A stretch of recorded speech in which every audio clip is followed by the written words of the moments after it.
Myself, Mepani, and I'm a student of Durham College, Fitness and Health Promotion, final semester.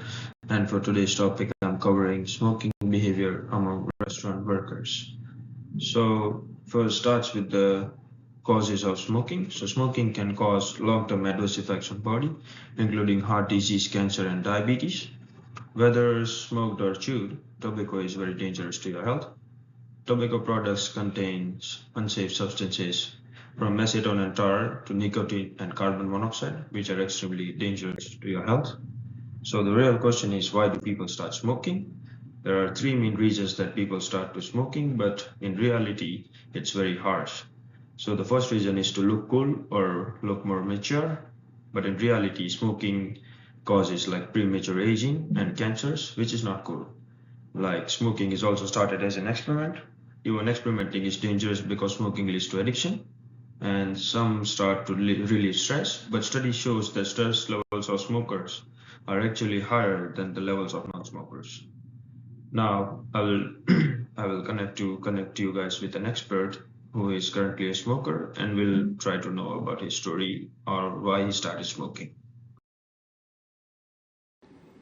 Hey Maulik, how are you doing today? I'm good, Jay. How are you? Alright, so I'm studying for fitness and health promotion in Durham College. I'm in my final semester and I'm working on some project. Do you mind if I ask you some personal questions? Yes, why not? Alright, sure. So the project is about the smoking among the restaurant industry.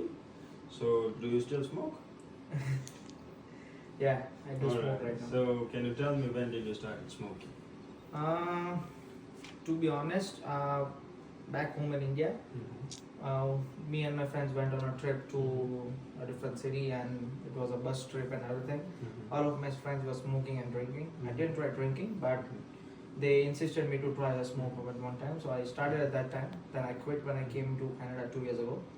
And then after coming to Canada, life was very stressful. I worked 2 jobs, gas station and as a chef in a restaurant, and like cooperating everything with studies and assignments and everything was very stressful. And because of the environment with me here in the restaurant, all of my colleagues used to smoke. Like they still smoke. Some of them, or two of them quit. So I'm still smoking right now. And what does your body feel when you smoke? Like it's a side of relief. Like when there's no smoke that you haven't smoked in like 1 or 2 hours, your body reacts differently. Like after smoking, your mind is very calm, and you can do work more easily with more, as you can say, with more efficiency. If I haven't smoked for like let's say 2 hours, my efficiency will decrease. Everyone around me knows. Like everyone who smoked knows the truth. Alright, and so you said you're working 2 jobs right now, right? As a restaurant and as a chef? Yeah. And so which job do you think is the place where you smoke more cigarettes? So I do night shifts at the gas station and do evening shifts at the restaurant, like during the dinner times and everything. While in gas stations, I'm very it's only me during night times, but it's not very stressful. Like it's just you have to take customers and they pay and go. But in gas stations, you have during the daytime it's fully packed. The shits come in one after the other. You have lots of things to do at the same time. So because of the busyness and everything, and you need to keep your mind calm. Restaurant industry, I smoke a little bit more than I do in gas stations.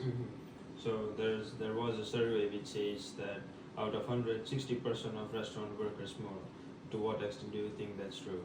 Yeah, that's completely true. Like all the people that I know that works in the restaurant industry, like even the managers, or you can say the servers or the chefs. Like chefs obviously do smoke more than servers. It's because like you get 30 minutes break in 8 hour shifts.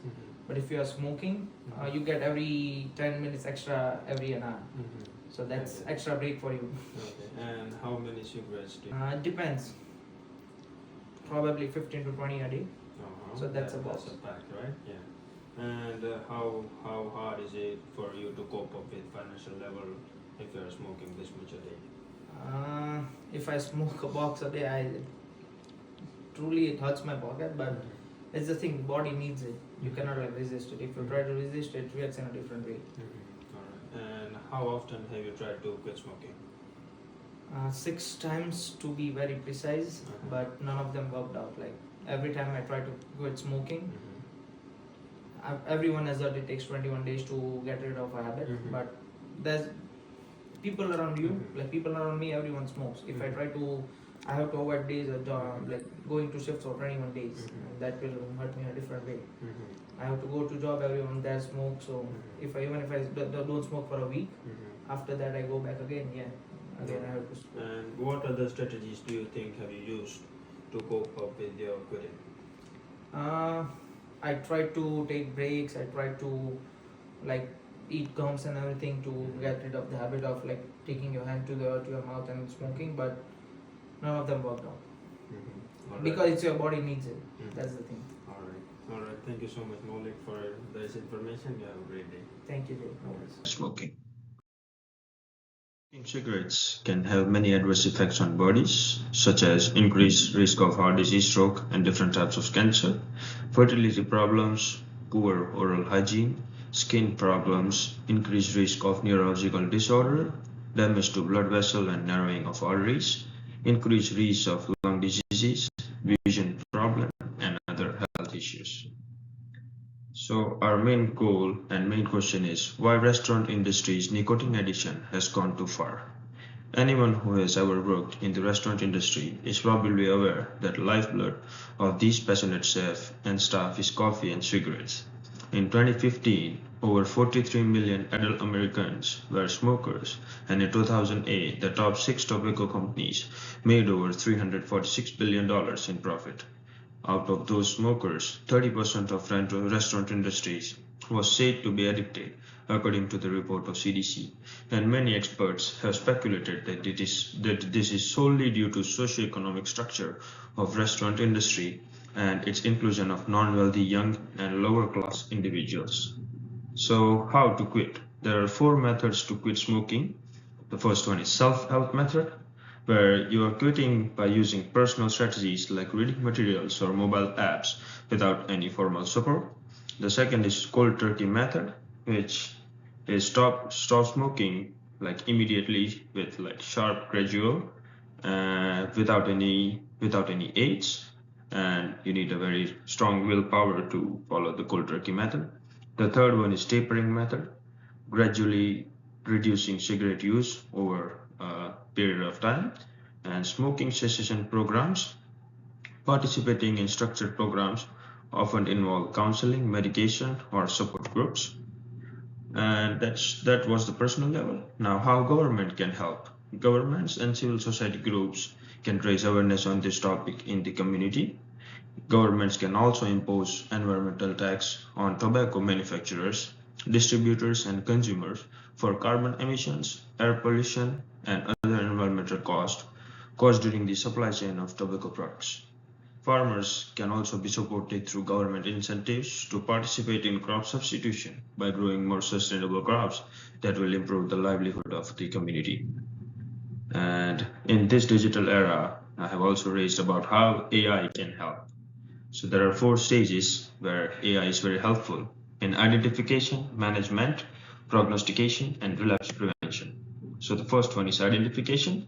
Early identification of substance use disorder, including screening and recognizing hazardous patterns of substance use and associated high-risk behavior, results in timely engagement with treatment services before the development of physical or psychological complications. Relapse prevention, in the same way, escalation reduction based AI programs like Educate and SoberGrid utilize real-time geographical location monitoring and can alert at-risk individuals or individuals in treatment when they get near trigger locations, for example, bars or clubs where specific substances are known to proliferate. And physiological intervention directed at preventing relapse, such as craving management, stress management, and coping skills training, are effective techniques for maintaining long-term abstinence from substances. And prognostication means foretelling future events based on current science, data, or intuition. Now, we will also talk with an expert who was a smoker in the past, but now he has quit, and we will also try to know how he has come through this journey after quitting smoking. Hey Vivek, how are you doing? How are you, man? Good, how are you? I'm good, brother. So I'm studying for fitness and health promotion in Durham College. Mm-hmm. I'm in my final semester and I'm working on a Nice. project which is called the nicotine addiction among restaurant workers. Okay. Okay, so Interesting topic. Yeah, I recall that you used to smoke, but recently I heard from a friend that you quit. Yeah, I used to smoke a lot. So how often did you smoke when you were smoking? So let's get to the good part. I quit smoking like 2 years ago. But in terms of how much I used to smoke, I smoked like crazy. Once when they still like chain smoker, right? I needed smoke every 20 minutes, 30 minutes. So I used to go through like one and a half packs a day. Yeah. And how did your body feel? Like, what were the symptoms when you quit? So before, like after I quit, suddenly like I had problems in sleeping for like initial 7 to 10 days. I couldn't sleep at the night because there was, body was demanding that nicotine intake because I used to smoke a lot. After that, few other symptoms, if I recall, was I used to eat so much, like I got hungry always. So I think like smoking wasn't letting me to eat that much. Second thing I felt was constipated, like my stomach wasn't clear enough. So I think these are the symptoms you get normally. And how many failed attempts did you had before you reached your goal of quitting? Can I say like 20 plus? Yeah, I tried quitting so many times because I smoked for like 6 years. In 6 years, I would say 20 plus time I tried quitting. None of them worked. The last one worked, hopefully. But yeah, 20 plus times. All right. Yes. And did you try any professional consultation or did you take anyone's help before you quit? In terms of professional consultation, no, I didn't take any professional consultation or I didn't go to like a rehab or something. But I do supplement my cigarettes with that nicotine gum that you get at Shoppers Drug Mart. Yeah, so I tried that quite a bit, quite a few times, but it did not work. Yeah. All right. So the survey says that every quitter who is smoking has a motive. What was your main motive to quit? Yeah. So my first motive was a few years ago. She was my girlfriend. Now she's my wife. She didn't used to smoke, and I was a chain smoker. So she used to always tell, right, like quit smoking, quit smoking. I used to smell so bad. All the clothes, cars, everything was smelling like smoke. So I felt miserable, right? So I always have that motive that I wanted to quit someday. That's why I tried multiple times. But then after I was away from my parents, because I came from India, right? So 6 years I was away from my parents, and they were gonna come visit me for like 2 months, and then we were gonna go out for 1 month straight. My parents didn't know that I smoked. So that was the motive too, that if I'm gonna stay with them, I couldn't smoke, and then I gotta get away of quitting, right? Yeah. And I also heard that you were promoted from chef to manager. Yes. And so how do you think that being promoted from chef to manager does help to quit smoking? So I have my own point of view. So chef position and the management position is two different positions, right? Chef is more. I don't think so. On management level, there is less stress than chef because it's a lot of mind work, lots of people management involved. But I do feel that physically, chef has more work involved, and they are also exposed to hot temperatures because of the grill temperature when they are cooking fryer are hot, right? So they are uneasy weather conditions compared to managers who just manage the floors. They are fairly well dressed and there's not more physical work, So I think like chef do smoke more than management, and then so it has helped me quitting. Yeah. And for our viewers, would you like to share any of the coping strategies that you use to quit? Okay, so there is no right or wrong way of quitting, that I can say for sure, because I have tried multiple quitting techniques. So few of the techniques, if I can recall, I tried is one time, as I said, I tried to supplement the cigarettes with nicotine chewing gum, but that didn't work for me. But for someone else, it might work if they are smoking less, right? Second thing was lower the smoking style by a little bit. So if you smoke, like for example 20 a day, I started smoking 1 an hour. So if I'm awake for like 14 hours, I would do 14. So that's like cut off 6, right? Slowly, you can get to like 1 a day, half a day, and then but so these are sometimes some method, but you really need like inner self motivation or something, to quit the smoking. Right? I don't think so there is a right or wrong way of quitting. All right. Thank you Alright, so thank much you, Jay. for sharing Thank your you. personal review. Hopefully I hope, helped. yeah, sure. Our viewers will be, even if one of them get it, it will be a helpful information. Thank you so always. much. Thank you. My You're pleasure. welcome. We know that 70% of people who smoke would like to quit, and that 50% of smokers try to quit at least once each year. We also know that quitting is hard. Only 3 to 6% of quit attempts are successful, and most people must try to quit 6 or 7 times before succeeding. Quitting is hard because nicotine is a very addictive substance, and quitting leads to symptoms of nicotine withdrawal, including craving, depression, anxiety, and irritability. I hope you have found enough information in this video and valuable information. Thank you so much for your time. If you have any questions, you can mention them down below in the comments. Thank you so much for watching.